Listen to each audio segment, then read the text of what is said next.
आपका घर चाहे छोटा है या बड़ा, अगर आप समझदार और सलीकामंद नहीं है ना, तो आपका जो बड़ा घर है वो भी हमेशा बिखरा हुआ रहेगा।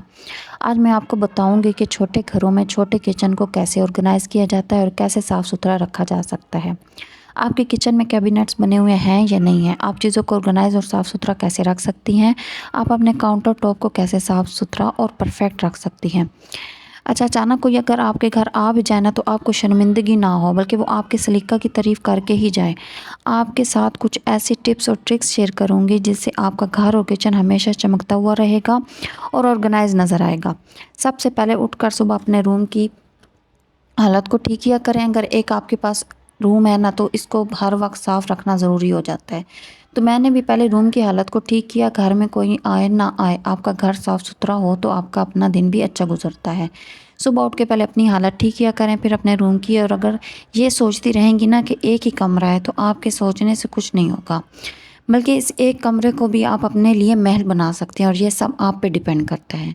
अगर आप डेली सिर्फ 15 से 10 से 15 मिनट लगाएं, बिखरे हुए कमरे को समेट दें, सफाई कर लें, तो आपका वो एक कमरा ही बड़ा कमरा लगने लग जाएगा।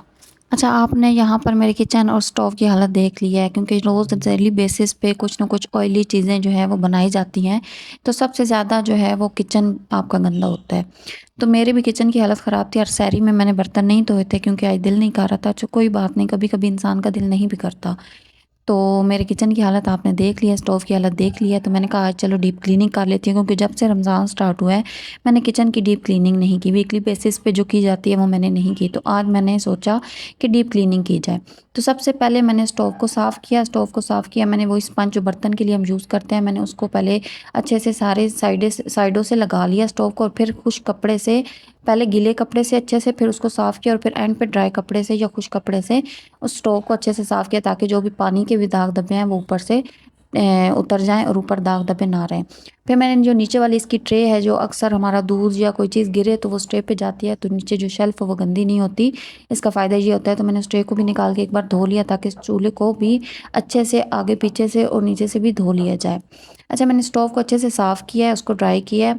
स्टोव साफ़ करने के बाद अब बारी आती है शेल्फ़ की। डेली बेसिस पे शेल्फ़ और स्टोव को साफ़ तो किया जाता था। सोने से पहले मैं एक बार सारे किचन को क्लीन करके सोती थी, लेकिन चीज़ें हटा के मैंने साफ़ कभी नहीं किया। मैं सामने-सामने से फ्रंट से साफ़ कर लेती थी। तो आज मैंने सोचा कि सारी चीज़ें हटा के, क्योंकि बाद दफ़ा हम ऑयली चीज़ें या कुछ भी बनाते हैं तो उनका ऑयल पीछे तक चला जाता है, जो हमें नज़र नहीं आता। लेकिन उसकी डीप क्लीनिंग करते हुए हमें समझ आती है कि ये काफ़ी पीछे से भी उनकी शेल्फ़ पे जो है वो गंदी जगह बन चुकी है। तो मैंने आज सारी चीज़ें हटा के और नीचे से सही शेल्फ़ को साफ़ किया, और अच्छे से उनको साफ़ करके, और जो पीछे मेरी टाइल्स थी उन पे भी, जिन पे ऑयल गिर जाता है या ऑयली हो जाती हैं, तो उनको भी मैंने अच्छे से साफ़ किया, चीज़ों को इधर-उधर करके, ताकि एक बार अच्छे से डीप क्लीनिंग हो जाए।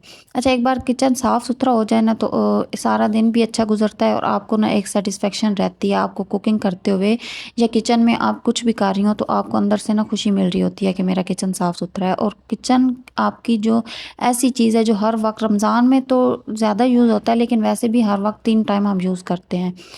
तो ये साफ़ सुथरा होना बहुत ज़रूरी है, और जहाँ पे हमारा खाना पीना बनता है तो वो जगह साफ़ होनी हमारे लिए बहुत ज़रूरी है। तो मैंने वो सारी चीज़ें हटा के सफाई कर ली है। अच्छा, मेरी बहुत सारी बहनें हैं जो रमज़ान में डीप क्लीनिंग करते हुए घबराती हैं। वो काम का बहुत प्रेशर ले लेती हैं, बर्डन फ़ील करने लग जाती हैं, किचन को गंदा देखकर वो परेशान हो जाती हैं और सोचती ही रहती हैं कि कहाँ से शुरू करें। तो आपने सिर्फ सोचते नहीं रहना है, अल्लाह का नाम लेकर चीज़ों को हल्का-फुल्का ऑर्गेनाइज़ करना है। कहीं न कहीं से तो काम स्टार्ट करना है ना। जब किसी काम को आप शुरू नहीं करेंगे तो वो किस तरह होगा, और जबकि पता है कि हमने ही करना है, कामों का बर्डन ना लें, ज़्यादा ना करें, थोड़ा-थोड़ा करके कर लें। दिन बना लें कि इस दिन मैंने डीप क्लीनिंग करनी है। जब आप प्लान करेंगी कि ना वीक में इस दिन मैंने काम करना है, इस दिन मैंने किचन की सफाई करनी है, तो आप मेंटली तौर पर भी प्रिपेयर रहेंगी। आपका मेंटली तौर पर आप उस दिन के लिए तैयार रहेंगी, और उससे चीज़ें आपके माइंड में भी सवार नहीं होंगी, और आप स्टेप बाय स्टेप कम करेंगे। स्टेप उठाना आप नहीं है, थोड़ा-थोड़ा करके जब आपका किचन छोटा हो और इसमें भी चीज़ें ऑर्गेनाइज़ ना हों, बर्तन गंदे पड़े रहें, तो वो छोटा किचन आपको और छोटा लगने लग जाएगा। जब आपके पास वही किचन छोटा है और उसको आपने ऑर्गेनाइज़ रखा हुआ है, उसकी हालात ठीक की हुई है, तो आप यकीन करें कि वही छोटा किचन आपको बड़ा लगने लग जाएगा। तो आप नए तरीके से सोचें कि मैंने इसको किस तरह नए से नए तरीके से जो है वो ऑर्गेनाइज़ करना है। सीरियसली आप अंदरूनी तौर पर भी खुश रहेंगी और अपने हाथ से अपने घर का काम करने में बहुत बरकत भी होती है। आप ब्रेक्स लेकर काम करें, आपका काम बहुत आसान हो जाएगा और चीज़ों का स्ट्रेस ना लें, क्योंकि जब आप स्ट्रेस लेती हैं ना तो कोई काम नहीं होता।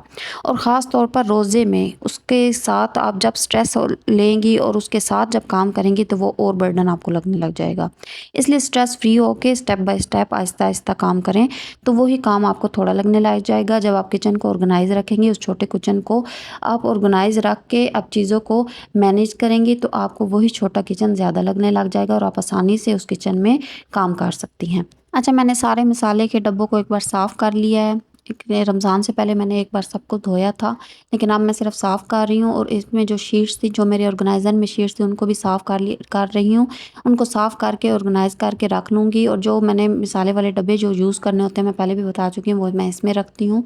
तो इसलिए मैंने इसको साफ़ करके इसमें सारे डिब्बों को भी एक बार साफ़ कर लिया, क्योंकि ऑयल के दाग या वैसे मैं जब किचन में काम करती हूँ तो हाथ जैसे भी होते हैं उससे डब्बे जो है वो डब्बों से चीज़ें निकालती हूँ तो वो डब्बों पे दाग धब्बे लग जाते हैं, तो उससे मैंने उसको एक बार साफ़ करके ऑर्गेनाइज़ कर लिया है। मेरी एक शेल्फ़ की साइड जो है, एक काउंटर टॉप जो है वो साफ़ हो गया है। अब मैं दूसरी साइड पे जा रही हूँ, मेरे बर्तन जो गंदे थे और बाकी जो चीज़ें थी वो अब दूसरी शेल्फ़ वाली वो भी साफ़ करती हूँ और उस साइड की शेल्फ़ भी साफ़ करती हूँ, जिस साइड पे मैं सारे बर्तन धो के रखती हूँ। स्टोव के नीचे से भी और स्टोव की साइडों से भी मैंने एक बार सही से सफाई कर ली है, ताकि नीचे जो भी ज़रे वगैरह हैं या ऑयल जो है उसको भी अच्छे से साफ़ कर लूँ और उसके पीछे से बैक साइड पे भी जो ऑयल वगैरह होता है, क्योंकि जब हम ऑयली चीज़ें बनाते हैं तो ऑयल पीछे वाली साइड पे ज़्यादा गिरता है, तो उसको भी मैंने साफ़ कर लिया और इस साइड पे मैं बर्तन रखती हूँ।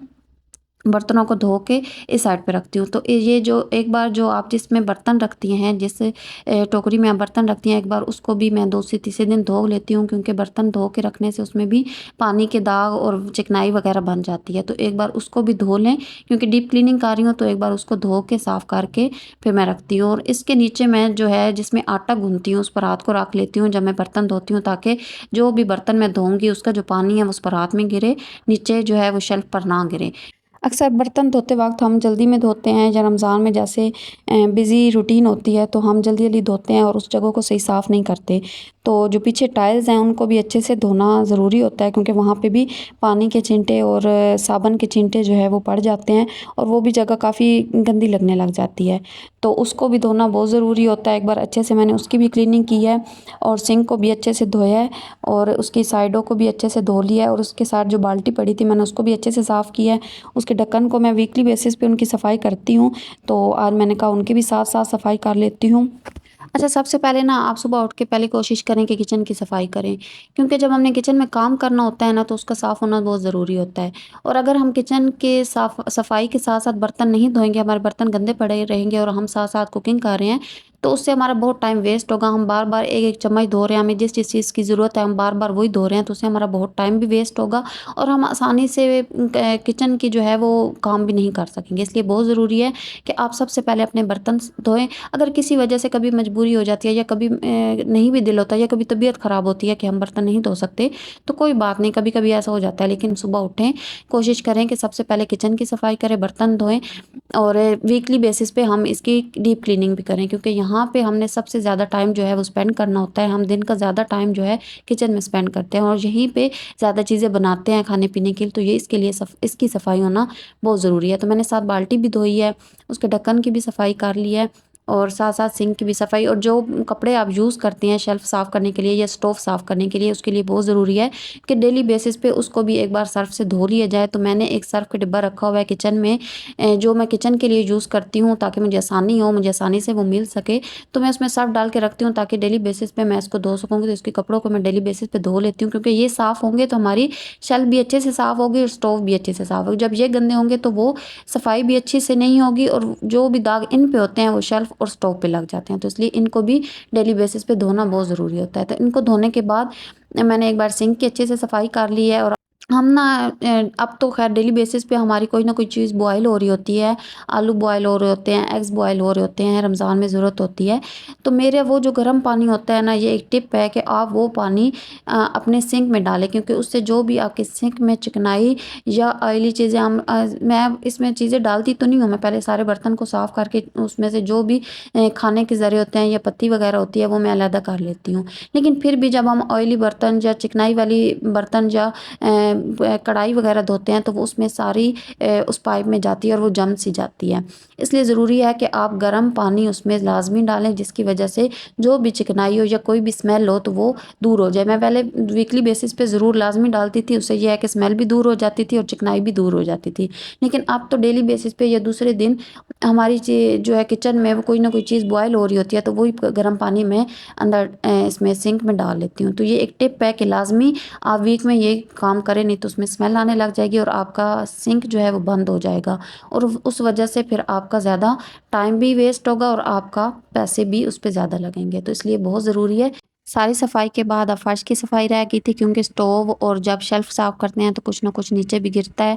तो एक बार यहाँ से भी झाड़ू भी लगा लिया और एक बार अच्छे से सफाई भी कर ली और अब आप मेरे किचन का फाइनल लुक देख सकते हैं कि काफ़ी जगह भी बच गई है कि जब मैं कुकिंग करूँगी तो मुझे अगर कोई चीज़ रखनी होगी तो मेरे लिए काफ़ी जगह है, जिसके पे मैं कोई चीज़ रख के या कुछ बनाना हो तो मैं उस पे काफ़ी चीज़ें रख सकती हूँ। और आप किस तरह मेरा किचन चमक भी रहा है और ऑर्गेनाइज़ भी लग रहा है।